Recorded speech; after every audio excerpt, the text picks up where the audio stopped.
Amelia Warner. When loneliness becomes your only friend. Paris didn't just steal a husband. It stole her last shred of trust. Amelia realized this one very early morning, when the house was still dark, and the children were still asleep. She sat alone in the kitchen, her hands on the table, her phone face down, as if one more look would shatter her completely. She had seen those pictures too many times. Jamie, Dakota, Paris. Not because she wanted to, but because her mind wouldn't let her stop. Betrayal doesn't come with a bang. People usually think betrayal comes with screams, tears, accusations. But for Amelia, it came in silence. Jamie didn't say I love her. He didn't even say I was wrong. He just said, I need space. Space. A word that is neutral yet cruel. A word that leaves everything irrefutable, because it neither acknowledges nor denies. And it is that ambiguity that is killing Amelia little by little. Alone in her own home. The house was the same. The pictures on the walls. The chair Jamie used to sit in. The coffee cup he used to use, now untouched. Amelia wandered through the rooms like a ghost. No one asked if she was okay. No one needed her to be strong, because everyone assumed she was already strong. She hated that assumption. Loneliness isn't about not having anyone around. It's about no one actually seeing you breaking down. When memories become torture. Nighttime was the worst. Amelia lay in bed, eyes wide open, and memories came flooding in like an unforgiving trial. The first time Jamie said he loved her. The time he held her hand after their first child was born. The nights they believed they were different from Hollywood. Now, every memory is poisoned. She wonders. Was any of those moments fake? Or was she the only one who believed too much? Paris like a slow knife. What shattered Amelia wasn't Dakota. It was Paris. Paris wasn't an accident. Paris wasn't a mistake.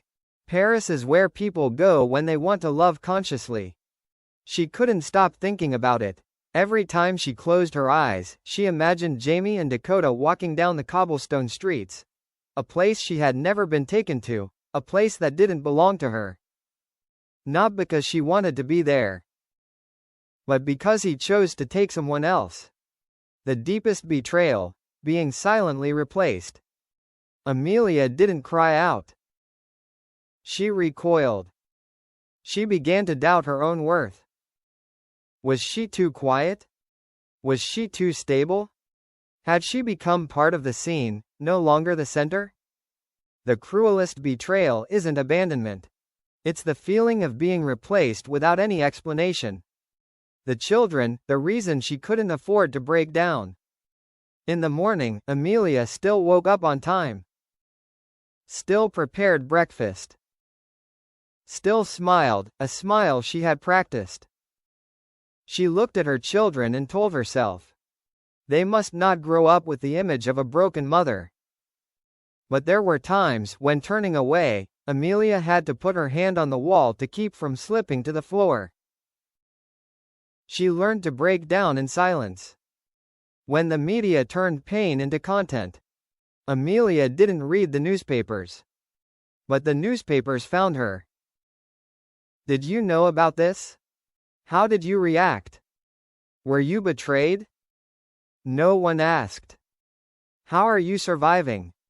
In the public eye, Amelia was the abandoned wife. But in herself, she was just a woman struggling to breathe. The darkest moment. One evening, Amelia sat alone in the bathroom. The lights were off. Only the light from the hallway shone in. She looked in the mirror, and didn't recognize the woman in it. Did you ever love me? The question escaped her lips, no answer. For the first time, Amelia considered the possibility that her love was merely a phase in someone else's life.